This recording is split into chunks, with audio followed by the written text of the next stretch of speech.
சிவனோட ருத்ர முத்ரா. சிவனை நினைக்கும் போது நீங்க இந்த முத்திரையை யூஸ் பண்ணணும். மான் முத்திரை மாதிரி தான் இருக்கும், பட் இது மான் முத்திரை கிடையாது. நடு விரலை தூக்கிக்கணும். இந்த ஆள்காட்டி விரலும் மோதிர விரலும் இப்படி இருக்கணும். இதுதான் மான் முத்ரா. இது ருத்ர முத்ரா.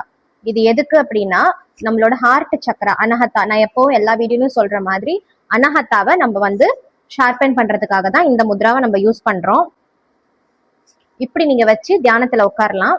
ஸோ இது 5 to 10 மினிட்ஸ்க்கு மேல பண்ணாதீங்க. இது பயங்கரமா பாடி ஹீட் ரிலீஸ் பண்ணும். ஏன்னா ருத்ர சக்தி ஆக்டிவேட் ஆகுற மாதிரி இது ருத்ர ரூபத்தோட முத்ரா.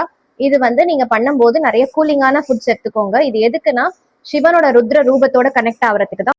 ருத்ர முத்ரா என்னோட மெயின் யூஸ் என்னன்னு பாத்தீங்கன்னா, ஹார்ட்ல இருக்கிற எந்த பிரச்சனையா இருந்தாலும் சரி பண்ணிடும். உங்களுக்கு ஹார்ட் வேல்வ்ல பிரச்சனை இருக்கா, ஹார்ட் அட்டாக் உங்க ஃபேமிலியில ஹிஸ்டரி இருக்கா, சரியா ரத்த ஓட்டம் இல்லையா, இந்த மாதிரி எல்லா பிரச்சனைக்கும் இந்த ருத்ர முத்ரா யூஸ் ஆகும். உங்க கோவத்தை டோட்டலா குறைச்சு உங்களோட ரத்த அழுத்தத்தையும் இது குறைக்கும். இது சிவனோட ருத்ர ரூபத்தோட கனெக்ட் பண்றதுக்கு உங்களை ஹெல்ப் பண்ணும். இந்த மாதிரி வச்சுட்டு நீங்க